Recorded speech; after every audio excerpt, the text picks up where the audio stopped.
Part 1. A Town That Forgot. Nestled deep in the forgotten folds of North Carolina's pine-covered hills, the town of Brookhollow existed like an echo. With fewer than 2,000 residents and a single road cutting through its heart, the town moved at the pace of rust. People here lived where their parents had lived, inherited porches, inherited secrets, inherited silence. No one expected Brookhollow to make the national news. But in the summer of 1996, something surfaced that could no longer stay buried. It began with a drought. The nearby Lake Grisham, long a weekend retreat for fishermen and campers, receded enough to reveal the bones. Not metaphorical ones, real ones. Partial, sun-bleached, and tangled in what remained of a red and black sleeping bag. At first, there was no panic. Rural towns were used to the presence of death in abstract terms: hunting, car wrecks, old age. But this death had been secret. Someone had hidden it, and that changed everything. The local sheriff, Wyatt Embers, was a man more accustomed to chasing down teens for underage drinking than overseeing a potential homicide investigation. But he understood something most others didn't. This was not the first time Lake Grisham had kept a secret. He remembered the summer of 1979, when a local girl, Carolyn Ray Haskins, had gone missing. She had been 17, blonde, a cheerleader, pretty in the way that small-town myths require their victims to be. Her disappearance had haunted Brookhollow for a season, and then been slowly forgotten, smothered under Sunday sermons, football games, and church bake sales. No body had ever been found, until now. Let me know if you want me to continue with the next parts and how fast you like them delivered. The full story will reach 100,000 characters. Part 2. The Summer of Disappearances. The summer of 1979 had been brutally hot in Brookhollow. Even the cicadas sounded desperate in the heat. For 3 long months, the town sweltered under an oppressive sun that seemed to press memories into the pavement like fossils. Carolyn Ray Haskins vanished on July 12th. She had been walking home from her part-time job at Dean's ice cream stand, just 2 miles from her house. That stretch of road was quiet, lined with pine trees and the occasional rusted mailbox. She never made it back. Her parents had waited until midnight before calling the sheriff. That was how things were done back then. Kids ran late.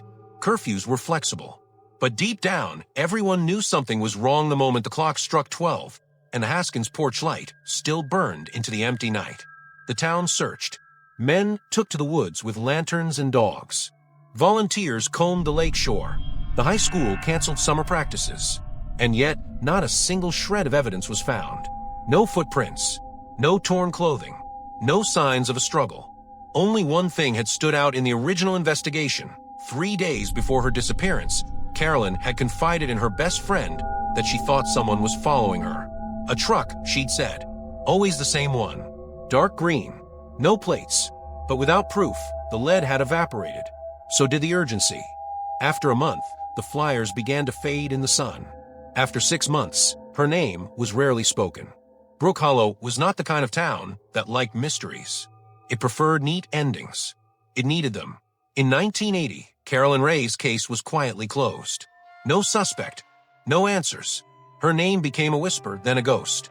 Part 3. Echoes in the Water.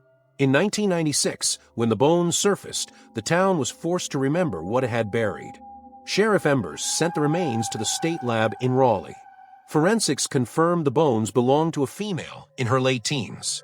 Dental records, old, yellowed, incomplete, eventually gave a match: Carolyn Ray Haskins. 17 years had passed. Her killer had lived free all that time, possibly still among them. The discovery cracked open the fragile shell of peace Brookhollow had constructed over the years. Old-timers looked over their shoulders. Mothers held their daughters closer. And Sheriff Embers, gray now, with hands that shook slightly when holding a pen, reopened the investigation that had haunted his entire career. The sleeping bag had been the key. It wasn't mass market. A local brand made by a now-defunct sporting goods store that had once operated in nearby Shelby County. Few people had bought it. Embers tracked down the old owner, who had miraculously kept the ledgers. Only 6 had been sold. 3 were accounted for. 1 belonged to a family who'd left town years ago. 2 others had gone to men still living in Brookhollow. 1 was a retired game warden. The other was a former school janitor named Walter Griggs. Part 4. The Janitor. Walter Griggs had worked at Brookhollow High for nearly 25 years. He was a fixture in the background of school life, tall, thin, silent, always with a ring of keys jangling at his belt. Kids barely noticed him. Teachers rarely spoke to him beyond polite nods. He was just there, an invisible presence. In 1979, Griggs had been in his early 40s. Lived alone. No wife. No children. A reputation for keeping to himself. He hunted during the fall, fished during the summer, and never missed a Sunday service. But people remembered something else about him, too. He drove a dark green truck. Sheriff Embers tracked down the old vehicle records. Griggs had registered a forest green 1975 Ford F-100 in Shelby County. No longer in service, long since scrapped. But the timing matched, and so did the color. Griggs still lived in the same creaking house on the edge of the woods, a good mile outside town. Embers made the visit alone. The man who opened the door was thinner than memory suggested, more brittle. But his eyes, cloudy and pale, were unnervingly alert. Griggs admitted to owning the sleeping bag. Claimed it was stolen from his truck years ago. Claimed he hadn't even remembered it until the sheriff mentioned it. Claimed he had nothing to do with Carolyn's disappearance. His voice never rose. His hands never shook. Without physical evidence, there was nothing to arrest him on. No DNA, no fingerprints, no confession, just a sleeping bag and an old truck that no longer existed. But Embers felt it. The dread that clung to Griggs' porch like mold. The wait time seemed slower around him. The fact that Griggs had never once asked what happened to the girl. He already knew. Part 5, Beneath the Pines. Sheriff Embers began watching Griggs. Quietly. No surveillance, no wiretaps, just observation. He took long drives past his property, noted his habits, tried to understand the man through his patterns. Griggs still hunted, still fished, still moved like a man with nothing to hide. But in early September, something changed. A local boy, Tommy Delancey, 13, went missing. Last seen near the old logging trail that bordered Griggs' property. His bike was found in a ditch, his backpack in a drainage pipe. But the boy was gone. The town panicked. This time, there was no drought to blame. No plausible way to explain the absence. The memory of Carolyn Ray came roaring back, a wound reopened. Embers suspected Griggs immediately. But suspicion was not evidence. The sheriff requested a search warrant, citing the boy's disappearance and the connection to the old sleeping bag. It was thin, but it was enough. What they found beneath the floorboards of Griggs' shed wasn't Tommy. It was worse. Old clothing, Polaroids, bits of jewelry, girls' hair ties, yellowed newspaper clippings of missing children from other counties. The shed had been a shrine to silence, a timeline of the forgotten, and a map, crudely drawn, but detailed, marked with red XS. Most were near Brookhollow. One was at Lake Grisham. Part 6, The Map and the Monster. The map found beneath the floorboards was hand-drawn on yellowed parchment. Its lines were shaky but purposeful. It showed the layout of Brookhollow and its surrounding woods, marked with crude sketches of trees, old trails, long-dried creek beds. But what mattered were the red excess, 7 in total, each burned into the paper like wounds. 3 of the marks matched known locations where bodies had either been found or where someone had gone missing: Lake Grisham, the drainage pipe near the logging trail, and an old quarry site closed since the early 80s. The other 4 were scattered in remote parts of the pine forest, miles from paved roads, unreachable without knowledge of the land. Sheriff Embers studied the map until the lines blurred. He didn't speak when he handed it to the forensics team. He didn't speak when he walked back to his car, parked just outside Griggs' rotting shed. But something inside him cracked then, something that had held firm since Carolyn Ray disappeared all those years ago. The next morning, with a full search crew, cadaver dogs, and a coroner on standby, they followed the map. The first X led them to a dry ravine about 6 miles from town. Tucked beneath a pile of rocks was a rusted metal box, sealed with duct tape. Inside, a small, decayed skeleton wrapped in what had once been a My Little Pony blanket. Dental records would later identify her as Emily Faulkner, a 7-year-old who vanished from a neighboring county in 1987. Her case had been long forgotten. The second X revealed something even more horrifying.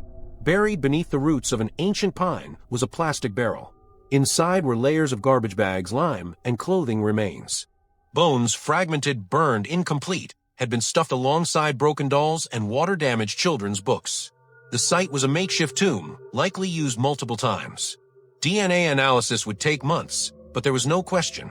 Brookhollow was standing on a graveyard. The third and fourth sites yielded more remains. More children. More names. Some matched long cold cases from nearby towns. Some remained unidentified. Each discovery chipped away at the town's collective denial. Brookhollow had not just failed to see a predator, it had fed him with silence. Walter Griggs was arrested that evening without incident. He didn't run. He didn't speak. As deputies cuffed his thin, weathered wrists, he only glanced at the horizon like a man watching the end of a long ritual. His house was sealed, his shed torn down. Every inch of his property became evidence. And then the news vans arrived. Part 7, National Attention, Local Rot. Within days, Brookhollow transformed from a forgotten town into a national headline. The monster of Brookhollow screamed the tabloids. Cable news anchors theorized about Griggs' past. His motive is silence. Psychologists were interviewed. Retired profilers speculated. But the truth was, no one really understood him. He didn't fit the mold of a classic serial predator. He wasn't charming, charismatic, or manipulative. He was invisible, and that made him more dangerous. FBI agents joined the investigation. Dozens of cold cases across North Carolina, Georgia, and Tennessee were reopened. The scale of the crimes was staggering. The timeline spanned nearly 2 decades. It was clear that Griggs had operated with terrifying efficiency, targeting children, mostly girls, between the ages of 6 and 17. He stalked them, learned their routines, took them without sound or struggle. And he buried them in the woods he knew better than any man alive. Sheriff Embers, now reluctantly thrust into the national spotlight, remained focused. He cooperated with federal agents, coordinated with coroners, helped families reconnect names to bones. But inside, he was unraveling. For 17 years, he had believed Carolyn Ray had simply vanished. Perhaps killed by a passing drifter. Perhaps lured away. He had never imagined she was buried in a lake barely 4 miles from where he lived. He had driven past Walter Griggs' property hundreds of times. And he had never looked close enough. Part 8, the confession that never came. Griggs never spoke. Not during the arrest. Not during the interrogations. Not during the arraignment. Even when presented with the evidence, photos, maps, bones, he remained silent. Doctors evaluated him for mental illness. He passed every test. He was perfectly sane. And that terrified everyone more. In his cell, he read books, ate his meals, slept soundly. Guards reported that he never cried, never yelled, never reacted. He had been caught, but something about his stillness suggested he had expected it all along. The trial became a formality. The evidence was overwhelming. Over 50 counts of murder were filed. More would come. Journalists swarmed the courthouse like wasps. Survivors of other missing children stood outside holding faded photographs. The courtroom was filled with people looking for justice, or at least closure. Griggs was sentenced to 27 consecutive life terms without parole. He showed no emotion. Brookhollow, meanwhile, fell into a kind of suspended grief. Memorials were erected. School counselors were brought in. A candlelight vigil was held every Friday night on the courthouse lawn. But nothing felt like enough. Too much had been lost. And too many people had refused to see what had been right in front of them for decades. Part 9, After the Storm, the Town in Ruins. The trial's conclusion marked an end, but it was far from closure. Brookhollow was forever changed, not by Griggs' capture, but by the revelation of its own blindness. Homes once filled with laughter now whispered with memories of loss. Families who had once trusted neighbors, teachers, and friends now eyed each other with suspicion. The local school, once the town's heart, struggled to fill classrooms. Parents moved their children away, seeking safety beyond the dense pines. Sheriff Wyatt Embers found himself a stranger in his own town. The man who had spent decades protecting Brookhollow now wrestled with a crushing guilt. He had overlooked the signs. He had underestimated the quiet horror lurking beneath the surface. At night, the images haunted him, the tiny bones wrapped in toys, the hollow eyes of children lost to time, and the silence that had allowed it all. The community tried to heal. A foundation was established in Carolyn Ray's name to support families of missing children. Memorial trees were planted along the town's main road, each one a living reminder of innocence stolen. Yet, healing was a long, fractured road. The townspeople whispered that the forest itself seemed to mourn. The pines, once symbols of quiet strength, now cast long shadows over the souls of the lost. Part 10, The Unseen Threads. But the darkness wasn't done. Months after Griggs was sentenced, an old box surfaced during a routine inventory of his property, tucked deep inside a false wall in the cellar of his house. Inside were hundreds of photographs, some Polaroids, some printed on glossy paper, capturing moments no one had expected. Scenes of children at school, walking home, playing in backyards. The faces were unfamiliar, but chillingly real. Alongside the images were detailed journals, pages filled with cryptic notes, maps, and strange symbols, a twisted diary revealing Griggs' obsessive attempts to catalog his victims, as if collecting trophies to immortalize his crimes. Most disturbing was a list, handwritten names, dates, and places, extending well beyond what police had previously known. Some names matched unsolved disappearances stretching into the early 2000s, well after Griggs' last known activity. This discovery reignited investigations nationwide. If Griggs had indeed acted as a lone predator, then how did so many children vanish with no trace? Or was there someone else, another shadow moving through the pines? The FBI expanded its search, cross-referencing cold cases with Griggs' notes. Brookhollow's nightmare seemed far from over. Part 11, Wyatt's Reckoning. Sheriff Embers, now retired, spent long hours poring over these new files. His once steady hands trembled not from age, but from the weight of unsolved questions. He understood now that evil doesn't always announce itself with loud cries. Sometimes it lives quietly, patiently, hidden beneath the surface of ordinary days. He had chased shadows for decades. And now, in the twilight of his life, he hoped only to find answers, not for fame or redemption, but for the children who never had a chance to grow up. Part 12, Ripples Beyond Brookhollow. The shadow cast by Walter Griggs extended far beyond the pines of Brookhollow. News outlets across the country picked up the story. The chilling discoveries prompted governors to announce new funding for missing children task forces. Legislation was introduced to improve databases for unidentified remains, and law enforcement agencies were urged to share information more openly. In local communities, parents suddenly saw their neighborhoods differently. Neighborhood watch groups surged in popularity, and schools implemented tighter security protocols. Counseling programs were expanded for both children and adults traumatized by the revelations. Yet amidst this wave of action, there was also a creeping paranoia. In Brookhollow, every stranger became a suspect. Old friendships cracked under suspicion. Town meetings grew tense as residents debated the balance between security and privacy. The Pines no longer whispered secrets, they shouted warnings. Part 13, The Weight of Silence. For Sheriff Embers, the case had become a lifelong burden. In interviews, he spoke candidly about the importance of vigilance and community engagement. But privately, he wrestled with guilt. How many warnings had been missed? How many cries for help drowned in silence? In the end, Griggs' crimes were as much a failure of a community as the acts of a man. The complicity of not seeing, not asking, not believing had allowed a predator to thrive. Wyatt's final message to law enforcement officers across the state was clear: trust your instincts. When something feels wrong, investigate thoroughly, even if the evidence is scarce. Protect the vulnerable, no matter how inconvenient the truth may be. Part 14, A Town's Fight to Rebuild.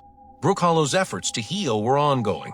Community centers hosted memorials, support groups, and educational programs. Local artists created murals dedicated to the missing children. Schools taught children about safety without fear. Slowly, new families moved in, drawn by the town's natural beauty and the resilience of its people. But the scars remained. On quiet nights, some swore they heard whispers among the trees. Others claimed to see lights flickering near the old logging trail. The forest remembered, and so did the people. Part 15, The Final Discovery. Just when it seemed the darkness was finally contained, a hiker stumbled upon a shallow grave deep in the forest. Among the remains was a locket inscribed with the initials CRH. The discovery reopened old wounds and questions. Had there been victims never accounted for? Was there more to the story than Griggs' crimes alone? Sheriff Embers, now in his late 70s, returned to the woods one last time. The forest was quiet. The pines stood tall, but beneath them, secrets still lay buried. Part 16, Legacy of Shadows, 15 years later. 15 years had passed since the dark summer that shattered Brookhollow's innocence. The town had changed in ways both visible and unseen. Modern streets replaced cracked asphalt. New homes rose where old ones had stood abandoned. The local school's enrollment had doubled, bolstered by families determined to reclaim their community. But the memory of Walter Griggs lingered like a shadow, a permanent stain etched into the town's history.